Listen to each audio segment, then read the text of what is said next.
প্রথম কিকটি নেওয়ার জন্য যাচ্ছে 6 নম্বর জার্সি পরিহিত রুবেল। গোলকিপার আশরাফ কিক নেবেন রুবেল। প্রথম কিক রুবেল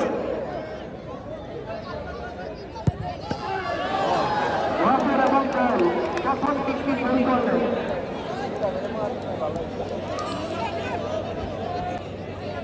কিক নিতে যাচ্ছে খুব সম্ভবত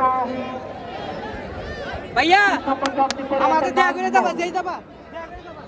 প্রথম কিকটি নিচ্ছেন টাঙ্গাইল ফুটবল একাডেমির পক্ষে নাজমুল। গোলকিপার লিমন এবং গোল 1-1 টাঙ্গাইল 1 ভারপুর 1। 12 নম্বর জার্সি পরিহিত শান্ত যাচ্ছে।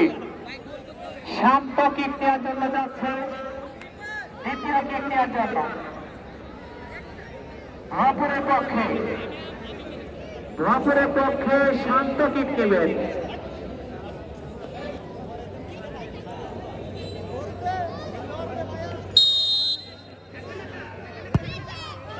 এবং গোল। দ্বিতীয় কিকটি গোল করলেন। কিক নেওয়ার জন্য যাচ্ছে 8 নম্বর জার্সি পরিহিত রাকিব। দ্বিতীয় কিক। কথা ভুলে যাবেন না, আত্মা বনাম রামপুর আগামী পরশুদিন সোমবার। যাই হোক, দ্বিতীয় কিক নিচ্ছে টাঙ্গাইলের পক্ষে রাকিব এবং গোল। 2-2 টাঙ্গাইল 2। 7 নম্বর জার্সি পরিহিত নিহাদ যাচ্ছেন কিক নেওয়ার জন্য। তৃতীয় কিক।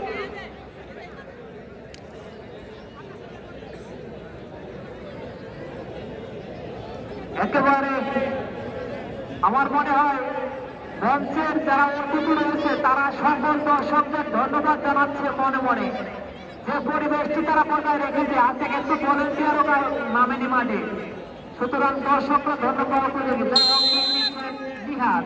তৃতীয় কিক গোল।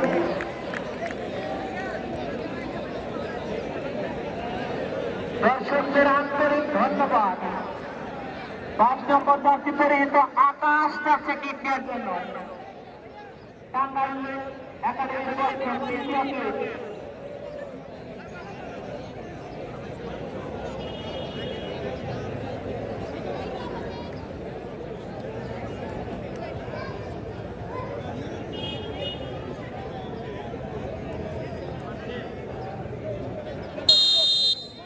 কিক নিচ্ছেন আকাশ।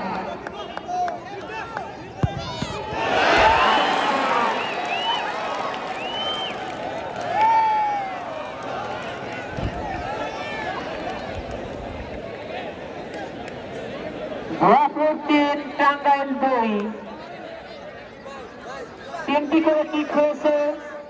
টাঙ্গাইল 1টি কিক মিস করেছে, অর্থাৎ ভারপুর 3 টাঙ্গাইল 2। 18 নম্বর জার্সিধারী রাকিব। ভারপুরের পক্ষে কিক নেওয়ার জন্য যাচ্ছে রাকিব। গোলকিপার আসাদ। দেখা যাক তিনি যদি সেভ দিতে পারে তাহলে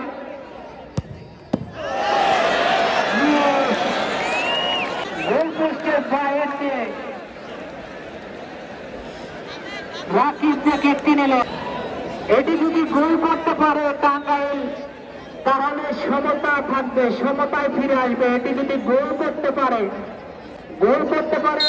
সমতা থাকবে।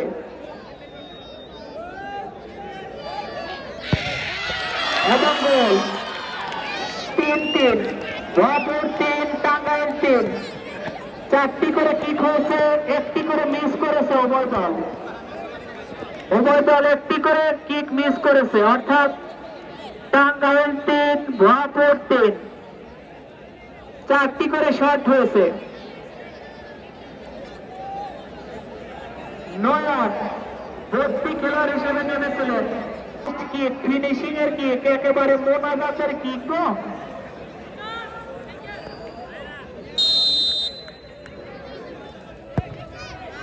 গোল, ভরপুর গোল করলেন।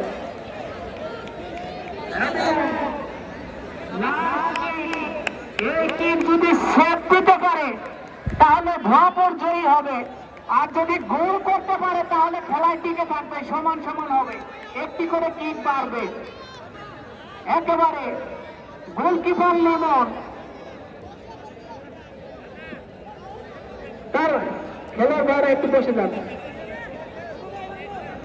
দেখা যাক লিমন